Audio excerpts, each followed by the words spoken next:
స్కామ్కి గురవ్వాల్సి వచ్చింది. క్లాక్కి నాకు ఒక కాల్ వచ్చింది, మీ పార్సల్ అనేది కస్టమ్స్ వాళ్ళు సీజ్ చేశారు. ఢిల్లీ క్రైమ్ బ్రాంచ్కి కాల్ కనెక్ట్ చేసిన వెంటనే పోలీస్ వాళ్ళు ఫోన్ లిఫ్ట్ చేసి,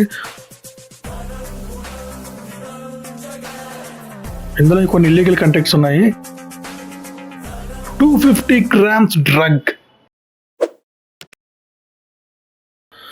హాయ్, హలో, నమస్తే, వనకం, అందరూ బాగున్నారా? Welcome to my YouTube channel Prakash talks. ఈరోజు వార్తలకి స్వాగతం, సుస్వాగతం. ముందుగా ముఖ్యాంశాలు వచ్చేసి, 18 ఏళ్ల యువకుడు Gukesh Dommaraju world number 1 chess ఛాంపియన్షిప్గా గెలిచి భారతదేశానికి గర్వకారణంగా నిలిచాడు. దీనిపై అందరూ సంతోషంగా ఉన్నారు. రెండో వార్త, మంచులా కరిగిన మంచువారి పరువు, ఎంత డబ్బుంటే ఏం లాభం, అన్నదమ్ముల మధ్య ఐక్యత ఉండాలి, పరువు ప్రతిష్టలు కాపాడుకోవాలి అంటున్న నెటిజన్స్. మూడో వార్త, రీసెంట్లీ అల్లు అర్జున్ని అరెస్ట్ చేసి బెయిల్ మీద విడుదలయ్యి బయటకు వచ్చిన విషయం అందరికీ తెలిసిందే. తన సెలబ్రిటీలు అందరూ కలవడం కూడా జరిగింది. దీనిపై జనరల్ ఆడియన్స్ ఏమంటున్నారంటే, చట్టం అందరికీ సమానమే అంటుంది గవర్నమెంట్ అండ్ జనరల్ ఆడియన్స్.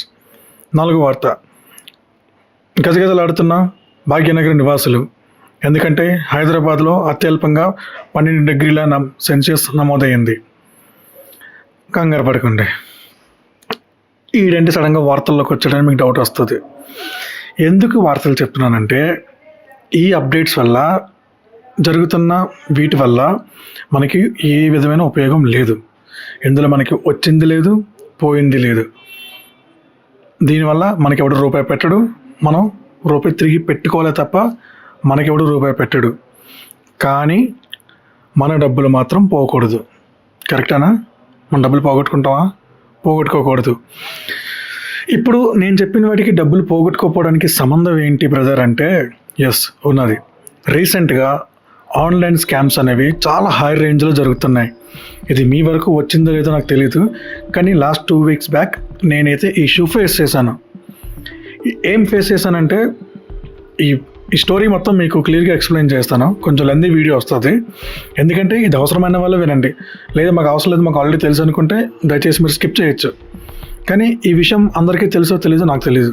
ఎందుకంటే మనం కొద్ది గొప్ప చదువుకున్నాం, ఒక జాబ్ చేస్తున్నాం, ఇంకా ఈ అప్డేటెడ్ సొసైటీలో ఉన్నాం. మన పేరెంట్స్తో కంపేర్ చేసి మనం ఫార్ బెటర్, కొంచెం అప్డేటెడ్గా ఉంటాం, మనం అన్నీ తెలుసుకుంటాం. అలాంటిది సరే, ఎవరెవరికి ఎందుకులే, కొద్ది గొప్ప తెలుసున్న నేనే స్కామ్కి గురవ్వాల్సి వచ్చింది. జస్ట్ మిస్ అయ్యాను అనుకోండి, లాస్ట్లో కొంచెం బుర్రవాడి మిస్ అయ్యాను. ఆ టైంలో వాడికి సరెండర్ అయిపోవాల్సి వస్తుంది.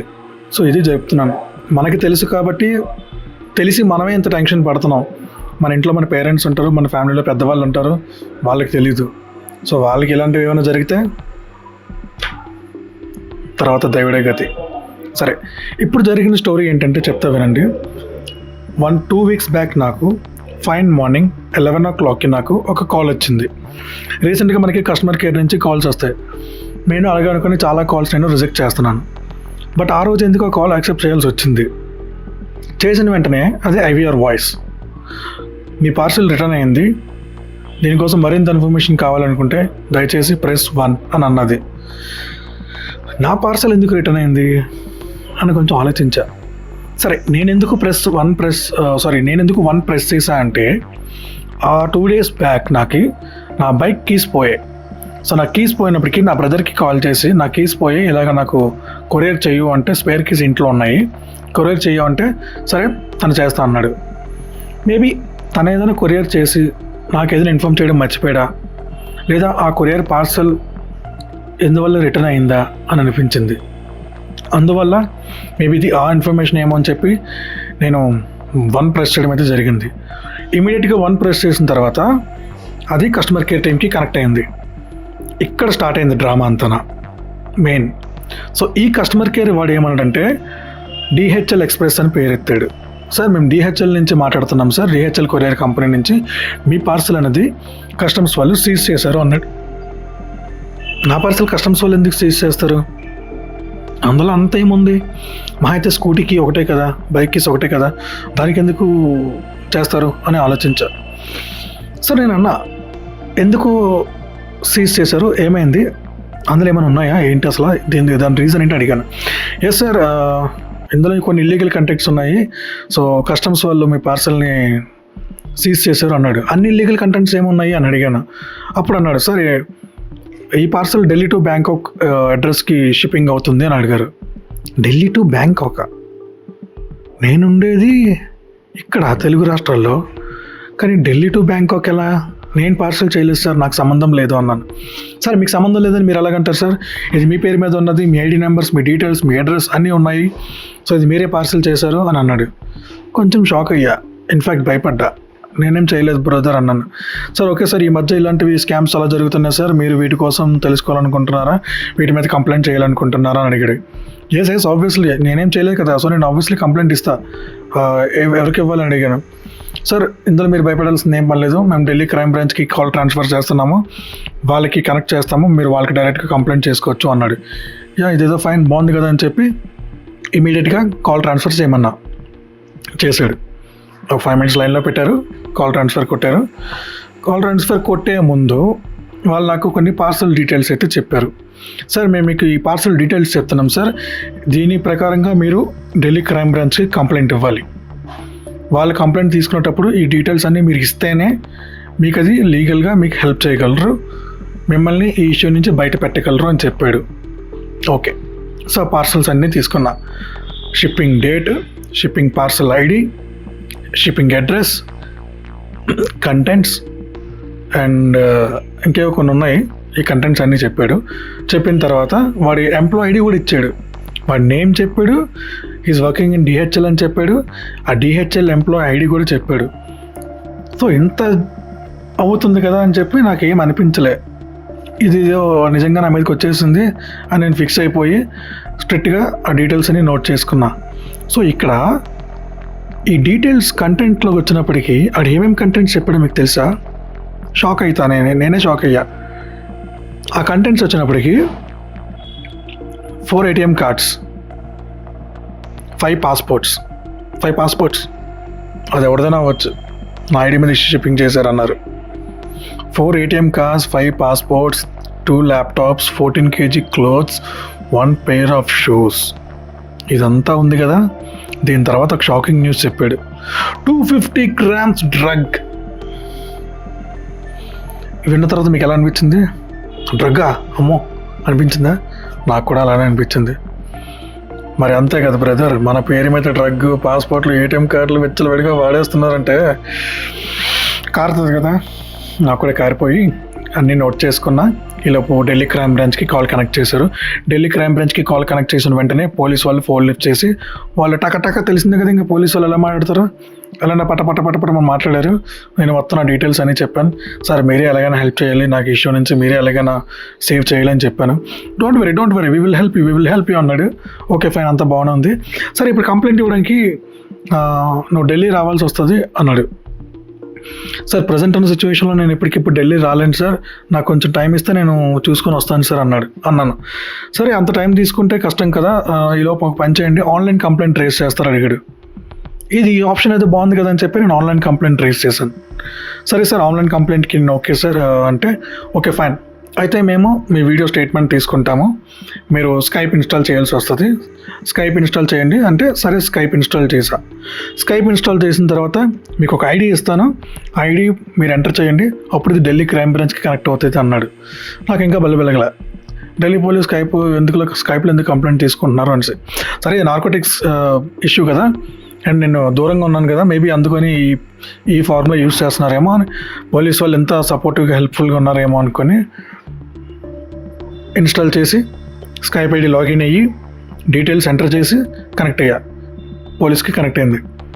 అండ్ యాజ్ ఇట్ ఈస్గా సినిమాల్లో చూపించినట్టే క్లియర్ పోలీస్ గెటప్, పోలీస్ మనిషి ఉన్నాడు, పోలీస్ స్టేషన్ కనిపిస్తుంది, ఎంత సెటప్ అంతా పోలీస్ స్టేషన్లోనే ఉంది, చేతిలో వాకీ టాకీస్, ఇంకంతా అలానే ఉంది. నేను ఫిక్స్ అయిపోయా, ఇది నిజంగా ఢిల్లీ క్రైమ్ బ్రాంచ్కి కనెక్ట్ చేశాడు అనేసి.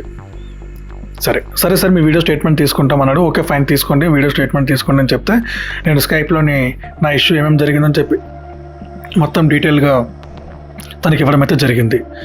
తనని నోట్ చేసుకున్నాడు. నోట్ చేసుకొని ఇక్కడ డ్రామా క్రియేట్ చేశారండి, మామూలు డ్రామా కాదు ఈ డ్రామా అయితే. సరే సార్, లైన్లో ఉండండి, మేము కస్టమ్స్ వాళ్ళకి మీ ఐడి నెంబర్ చెప్తాము అని అన్నారు. సరే ఓకే ఫైన్ అన్నాను. నన్ను హోల్డ్లో పెట్టి నేను వింటున్నా నా మాట్లాడినా. ఢిల్లీ కస్టమ్స్ వాళ్ళకి కాల్ కనెక్ట్ చేశారు.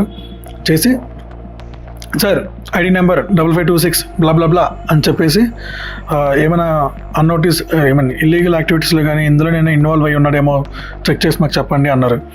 వాడు okay okay confirming ID number అని చెప్పి ఐడి నెంబర్ కన్ఫర్మ్ చేసి టక టక టక టక అని కొట్టేసి ఆడేదో పెద్ద లిస్ట్ తీసుకొచ్చాడు. సార్ ఎమర్జెన్సీ సిచ్యువేషన్ సార్, ఈ ఐడి నెంబర్ ఓవరాల్ 12 స్టేట్స్లో ఇన్వాల్వ్ అయ్యి ఉన్నది. మనీ లాండరింగ్, హవాలా, డ్రగ్స్ కేస్ అన్నిట్లోని ఈ ఐడి నెంబర్ ఇన్వాల్వ్ అయి ఉన్నది. అండ్ 12 స్టేట్స్లో ఇల్లీగల్గా బెట్టింగ్స్ కూడా జరుగుతున్నాయి ఈ ఐడి నెంబర్ యూజ్ చేసి. అండ్ పాకిస్తాన్లో ఉన్న టెర్రరిస్ట్కి నేను హెల్ప్ చేస్తున్నట్టు కూడా క్రియేట్ చేశారు. వాడు ఎవడో పేరు చెప్పాడు, వాడి పేరు నాకు తెలియదు. అతనికి నేనే సపోర్ట్ చేస్తున్నట్టు నా ఐడి నెంబర్తో చాలా బ్యాంకాక్కి చాలా షిప్పింగ్స్ జరిగిపోయాయి అని చెప్పాడు. నాకు ఇవన్నీ విని ఒక్కసారి బల్లు మన్నది భయ్యా, నా పేరు మీద ఇవన్నీ జరగడం ఏంట్రా బాబోయ్ అనేసి. ఇంక వాడు నా మీద ఫైర్ అయ్యాడు. ఢిల్లీ పోలీస్ వాడు, ఢిల్లీ క్రైమ్ బ్రాంచ్ వాడు నా మీద ఫైర్ అయ్యాడు. ఇన్ని జరుగుతున్నా నీకు తెలీదా, ఏం చేస్తున్నావు నువ్వు, అమాయకంగా నటించుకొని నీ బ్యాక్గ్రౌండ్ ఏంటి, నీ ఫైనాన్షియల్ స్టేటస్ ఏంటి, మీ ఫ్యామిలీ ఏంటి, నువ్వు ఎక్కడ ఉంటావు ఏంటి, అవన్నీ క్వశ్చన్స్ అడిగారు. నువ్వు ఎక్కడెక్కడ తిరుగుతున్నావు, నీ అన్నీ ఇక్కడ మాకు తెలుస్తున్నాయి, ఇవన్నీ నువ్వు అబద్ధాలు చెప్పక క్లియర్గా చెప్తే బాగుంటుంది, లేదంటే నీ మీద సీరియస్ యాక్షన్ తీసుకోవాల్సి వస్తుంది అన్నాడు. నేను ఒకటే అన్నా, సార్ మీరు ఏ యాక్షన్ తీసుకున్నా పర్వాలేదు, మీరు ఎంక్వైరీకి ఎలా కోఆపరేట్ చేయమంటే అలా కోఆపరేట్ చేస్తా, ప్రాబ్లం లేదు. నా సైడ్ నుంచి అయితే నేను ఏం చేయలేదు. నాది ఏమైనా ప్రూఫ్ ఉన్నట్టు మీకు దొరికితే నన్ను ఏమైనా చేసుకోండి అన్న సీరియస్గా. అంటే ఏం చేయాలో మాకు తెలుసు, నువ్వు మాకు చెప్పక్కర్లేదు, ఇక్కడ మేము ఎంక్వైరీ చేస్తాం, నువ్వు కోఆపరేట్ చేస్తావా లేదని అడిగాడు. నేను చేస్తాను స్వామి, నేను చేస్తానని చెప్తున్నాను కదా, నేను చేయకపోతే మీరు ఏమైనా యాక్షన్ తీసుకోండి అన్నాను.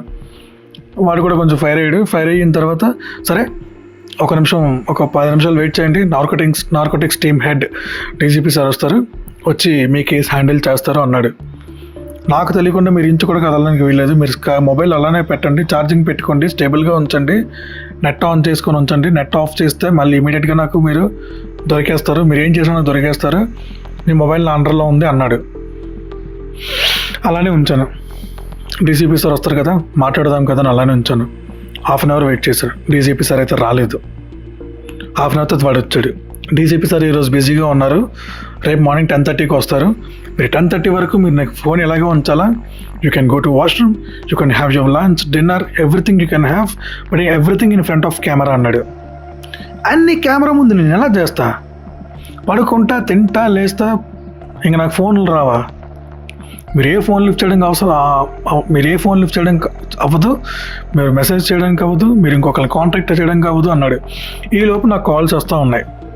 ఎందుకంటే ఆ రోజు మార్నింగ్ నేను నా ఫ్రెండ్ టెంపుల్కి వెళ్దామని ఫిక్స్ అయ్యాం. వాడు నా కోసం వెయిట్ చేస్తున్నాడు, కింద ఉన్నాడు, మా ఇంటి కింద ఉన్నాడు, కాల్స్ చేస్తున్నాడు, నేను లిఫ్ట్ చేయట్లేదు. వాడు కంగారు అయిపోతున్నాడు, ఎందుకు ఫోన్ లిఫ్ట్ చేయట్లేదని. ఇక్కడేమో ఫోన్లు వచ్చేస్తాయి. ఈ పోలీసు వాళ్ళు ఏమో ఎవరు ఫోన్ చేస్తున్నారు, ఎందుకు ఫోన్ చేస్తున్నారు, ఏంటి, ఏం జరుగుతుంది, ఏం చేస్తున్నావు అంటాడు. బాబు మా ఫ్రెండ్ ఫోన్ చేస్తున్నాడు సార్, ఇలా మేము టెంపుల్కి వెళ్దాం అనుకున్నాం సార్, తను కాల్ చేస్తున్నాడు అని చెప్తే వినడే, ఫోన్ ఆఫ్ చేయి, కనెక్ట్ చేసి ఎవరితో మాట్లాడొద్దు అంటాడు. సరే నేను మాట్లాడలే, అలా నా 2 hours వాడికి సరెండర్ అయిపోయా. ఇంకా లిటరల్లీ ఇంకా నా చేతిలో ఏం లేదు, మొబైల్ చేతిలో అక్కడ కెమెరా ఉంది, నేను రూమ్లో ఒక్కనే ఉన్నాను, అయిపోయింది. సార్ అయితే మార్నింగ్ 10:30 వరకు ఎలాగైనా నాకు రిపోర్టింగ్ ఇవ్వాలి, నువ్వు ఇలాగే ఉండాలి అన్నాడు. సార్ మార్నింగ్ 10:30 వరకు అంటే కష్టం సార్, ఈలోపు నా రూమ్మేట్స్ వస్తారు సార్, నా రూమ్మేట్స్ వస్తే నేను నా ఫ్రెండ్స్ వస్తారు, వాళ్ళ ముందు నేను మాట్లాడలేను అని చెప్పాను. ఓకే మీ ఫ్రెండ్స్ వస్తారా, వాళ్ళ ముందు నువ్వు మాట్లాడలేవా, సరే ఓ పని చేయి, వీడియో కాల్ ఆఫ్ చేసి వాయిస్ కాల్ ఆన్ చేసుకో అన్నాడు. ఇది ఎక్కడ తలకైనా బాబు, నేను కంప్లైంట్ ఇవ్వడానికి వస్తే నా మీద రివర్స్ అవుతున్నాడేంటి అని చెప్పి చాలా డిప్రెస్ అయ్యాను. సరే అని చెప్పి వీడియో కెమెరా ఆఫ్ చేసి వాయిస్ కాల్ ఆన్ చేసుకుని ఉంచుకున్నా. వాయిస్ కాల్ ఆన్ చేసుకున్న తర్వాత హాఫ్ అన్ అవర్ వరకు కూడా బాగానే వెయిట్ చేశాడు. వెయిట్ చేసిన తర్వాత డీసీపీ సార్ ఇంకా రేపు వస్తారు, మేము కూడా ఇంకా వేరే వర్క్ ఉంది, వేరే డ్యూటీకి వెళ్ళాలి, వేరే కేసు ఒకటి ఉంది, దాన్ని సాల్వ్ చేసుకోవాలి, మేము ఇంకా మీతో కంటిన్యూ చేయలేమని చెప్పి నువ్వు ఎక్కడ ఉండాలి, ఎక్కడికి వెళ్ళడానికి వీల్లేదు, నువ్వు ఎక్కడికి వెళ్ళినా నాకు తెలిసిపోద్ది అన్నాడు. ఎవ్రీ హాఫ్ అన్ అవర్కి రిపోర్టింగ్ చేయమన్నాడు టిల్ టుమారో మార్నింగ్ 10:30. సరే అన్నాను. వాడు కట్ చేశాడు, బాగానే ఉంది. అయితే 10:30 వరకు రిపోర్టింగ్ ఇమ్మని చెప్పి ఫస్ట్ హాఫ్ అన్ అవర్ అయిన తర్వాత సార్ ఐమ్ అవైలబుల్ సార్ అని మెసేజ్ పెట్టాను. యా గుడ్, కీప్ అప్డేటింగ్ మీ అన్నాడు. ఫైన్. నెక్స్ట్ అటెంప్ట్ వచ్చినప్పటికీ నేను 1/2 అవర్ కాకుండా 1 అవర్ తర్వాత ఇచ్చాను. 1 అవర్ తర్వాత ఇచ్చిన తర్వాత కూడా స్టిల్ వాడు ఏమన్నాడంటే yes keep updating me the same అన్నాడు. అప్పుడు నాకు డౌట్ కలిగింది, అసలు పోలీసులు అంత ఖాళీగా ఎందుకుంటారు భయ్యా మీరు చెప్పండి. మనం పోలీస్ స్టేషన్కి వెళ్ళి మనం ఫోన్లు చేస్తే మనం వెళ్ళి రిక్వెస్ట్లు చేసుకుంటే కానీ వాళ్ళు మనకి ప్రాపర్గా రియాక్ట్ అవ్వరు, గసరేస్తారు, తిడతారు, ఇంకా గట్టిగా వీలైతే కొడతారు కూడా నాకు కొంతమంది అయితే. కానీ వీడేంది నాకు మెసేజ్లు పెడుతున్నాడు, నేను పెట్టే వాటికి రిప్లైలు ఇస్తున్నాడు, వీడు నాతో చాటింగ్ చేస్తున్నాడు ఏంటబ్బా నాకు డౌట్ వచ్చింది. డౌట్ వచ్చిన వెంటనే నేనేం చేశాను, ఇప్పుడు బుర్ర వాడాను. ఎంతసేపు వాడికి సరెండర్ అయిపోయాను. ఇప్పుడు నాకు ఖాళీ టైం దొరికింది కాబట్టి బుర్ర వాడాను. బుర్ర వాడి పడిచ్చిన డిహెచ్ఎల్ పార్సల్ నెంబర్ ఉంది కదా, అది నేను డిహెచ్ఎల్ సైట్లోకి వెళ్ళి చెక్ చేశాను. చెక్ చేస్తే ఇన్వాలిడ్ పార్సల్ నెంబర్ అని వచ్చింది. ఇన్వాలిడ్ పార్సల్ నెంబర్ వచ్చింది కదా, అప్పుడు నేను డౌట్ కొట్టి ఇంక నేను పోలీస్ స్టేషన్కి వెళ్ళాను.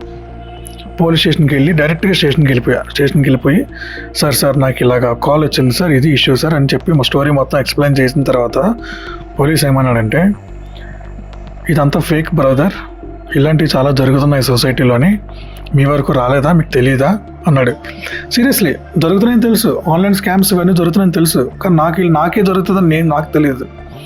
చెప్పిన తర్వాత పోలీసులు ఏమంటే ఇది స్కామ్, ఇది నువ్వు పెద్దగా పట్టించుకోక, ఈసారి వాడు మళ్ళీ కాల్ చేస్తే నువ్వు ఇచ్చుకో పర్వాలేదు వాడికి అన్నారు. సరే అని ఇంటికి వచ్చేసా. ఇంటికి వచ్చేసిన తర్వాత వాడు రిపోర్టింగ్ నేను అప్డేట్ ఇవ్వలేదు వాడికి. నేను అప్డేట్ ఇవ్వకపోతే 1 అవర్ తర్వాత వాడు నాకు మెసేజ్ పెట్టాడు, ఆర్ యూ దేర్ అనేసి. ఎస్ అన్నాను. ఇక్కడ క్లైమాక్స్ ఇంట్రెస్టింగ్గా ఉంటుంది. ఎంతసేపు వాడు నన్ను ఆడుకున్నాడు కదా, నా బ్యాంక్ బ్యాలెన్స్ ఎంత, నా ఫైనాన్షియల్ స్టేటస్ ఎంత, నాకు ఎన్ని అకౌంట్స్ ఉన్నాయి అన్నీ లాగాడు. లక్కీగా ఆ రోజు నా దగ్గర అకౌంట్లోని అమౌంట్ తక్కువ ఉంది. ఆ తక్కువ ఉండడం వల్లే ఇన్ఫ్యాక్ట్ 1000 రూపీస్ బిలో ఉంది. అందువల్లే వాడు నన్ను ఆపాడు, హోల్డ్లో పెట్టాడు. లేదంటే ఆ రోజే ఆ మినిట్లోనే మనీ లాగిద్దున్నాడు ఇంకో మెథడ్ యూస్ చేసి. సో అయితే తర్వాత ఏమైందంటే ఇంటికి వచ్చిన తర్వాత వాడు మెసేజ్ పెట్టాడు కదా, మెసేజ్ పెట్టినప్పుడు నేను వాడికి ఉన్నావని అడిగాడు. ఎస్ ఉన్నానని చెప్పాను. మరి ఎందుకు అప్డేట్ ఇవ్వట్లేదు అన్నాడు. ఇంకా ఇచ్చుకున్నా, నీకెందుకు ఇవ్వాలి అప్డేట్, నేను నువ్వెవడువరా అంటే ఏం ఆడుతున్నావు పోలీసులతో అన్నాడు.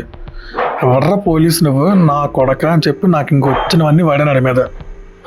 చాలా మంచి గేమ్ ఆడావు, మంచి హ్యాకర్ నువ్వు, నీ మీద పోలీస్ కంప్లైంట్ ఇచ్చాను, ఎప్పుడే నీ స్కైప్ ఐడి వాళ్ళకి ఇచ్చాను, నీకు ఉంటుందిలే ముందు అన్నాను. ఇంకా వాడికి ఫుల్ వేసుకున్నా. వాడు ఇంక పెట్టేశాడు ఫోన్. ఇంకా నన్ను స్కైప్లో డిస్కనెక్ట్ చేశాడు. వాడు కూడా ఇంకా ఆఫ్లైన్కి వెళ్ళిపోయాడు. ఇది జరిగిన స్టోరీ. సో ఈ స్టోరీ విన్న తర్వాత మీకు ఏమర్థమైందో, ఎంతవరకు అర్థమైందో ఆలోచించండి. మనకే ఇలా జరుగుతున్నాయంటే మన ఇంట్లో పేరెంట్స్ ఎలా ఉంటారో వాళ్ళకు కూడా జరుగుతాయి. వాళ్ళకి ఇవేం తెలియవు, వాళ్ళు టెన్షన్ పడతారు, భయపడతారు, ఎవరికి చెప్పుకోలేరు. సో ఈ వీడియో కనుక మీకు నచ్చినట్టయితే ఈ ఇన్ఫర్మేషన్నే మీకు వీలైనంత మందికి మీరు ఫార్వర్డ్ చేయండి. అలానే మీ ఇంట్లో మీ పేరెంట్స్కి అవేర్నెస్ క్రియేట్ చేయండి. మీరెవరు ఇలాంటి స్కామ్స్కి గురి కావద్దు. కొంతమంది అకౌంట్స్లో మనీ ఉండొచ్చు, అలాంటి టైంలో వాడు మనీ ఈజీగా లాగేస్తాడు. నా అకౌంట్లో లేదు కాబట్టి నేను సేఫ్ అయ్యాను. ఇది మన ఇంట్లో వరకు వస్తే చాలా బాధ, చాలా ఇబ్బంది. సో ఇలాగా మీకు ఎవరైనా కాల్స్ చేసి మీ పార్సల్ రిటర్న్ అయిపోయింది, మీ పార్సల్ క్యాన్సిల్ అయిపోయింది, మీ పేరు మీద కొరియర్ వచ్చింది, మీ ఇంటికి వస్తున్నాం, మీరు ఎక్కడున్నారు, అవన్నీ మీరు ఆన్లైన్లో పేమెంట్ చేస్తే కానీ మేము ఇంటికి రాము, ఇలాంటివి ఏమైనా మాట్లాడారంటే అది ఫేక్ అని మాత్రం గమనించండి. లేదా మీ పక్కన ఉన్న వాళ్ళు ఎవరికైనా కొంచెం తెలిస్తే వాళ్ళకి ఫోన్ ఇవ్వండి, వాళ్ళతో మాట్లాడవ్వండి, వాళ్ళని డీల్ చేయమనండి. మీకు తెలియకపోతే పెద్దవాళ్ళు కదా, మేమే టెన్షన్ పడ్డాం, మీరంతా ఇంకా టెన్షన్ పడతారు. సో ఇదంతా మీ మంచి కోసం చెప్తున్నాను గైస్. దయచేసి ఈ వీడియో కనుక మీరు నచ్చినట్టయితే లైక్ చేయండి, షేర్ చేయండి అండ్ సబ్స్క్రైబ్ చేసుకోవడం మాత్రం మర్చిపోవద్దు. సో సారీ, కమెంట్ చేసే ముందు, సబ్స్క్రైబ్ చేసే ముందు ఇంకో ఎగ్జాంపుల్ చెప్పడం మర్చిపోయాను. ఈ వీడియో చేద్దామని ఫిక్స్ అయ్యాను కదా, ఈ వీడియో చేద్దామనుకుని ఇలా అన్నీ సెటప్ చేసుకుంటున్నాను నేను. జస్ట్ సెటప్ చేసుకుంటున్న 15 minutes బ్యాక్ నాకు కాల్ వచ్చింది. మళ్ళీ same story. Sir parcel return అయింది అనేసి వెంటనే నేను కట్ చేశాను. కట్ చేసిన తర్వాత అనిపించింది ఫోన్ లిఫ్ట్ చేసి వాడు గట్టిగా ఆడుకుందాం అనేసి, కానీ కట్ చేశాను కదా, మళ్ళీ వస్తే మాత్రం ఇస్తాను గట్టిగా. సో ఈ వీడియోలో మీకు అన్ని డీటెయిల్స్ ఇస్తా, ఆ పార్సల్ నెంబర్ ఇస్తా, కంటెంట్స్ ఇస్తా, ఏమైతే నాకు డీటెయిల్స్ ఎప్పుడు అవన్నీ నేను స్క్రీన్ షాట్స్ నా వీలైనంత వరకు నేను గ్యాదర్ చేసి నేను మీకు అన్నీ అందులో అప్లోడ్ చేస్తాను. ఇది గైస్ ఈ వారం వీడియో. సో మన రూపాయి మనం జాగ్రత్తగా కాపాడుకుందాం. మనకి డబ్బులు ఊరికే రావు. ఇలాంటి స్కామ్స్కి గురి కావద్దు. నా సబ్స్క్రైబర్స్కి నా వల్ల నేను వీలైనంత ఇన్ఫర్మేషన్ మీకు షేర్ చేయాలనిపించింది కాబట్టి నేను చేస్తున్నాను. దయచేసి ఈ వీడియో కానీ మీకు నచ్చినట్టయితే లైక్ చేయి, షేర్ చేయి, సబ్స్క్రైబ్ చేసుకో. ప్రకాష్ టాక్స్. Bye bye.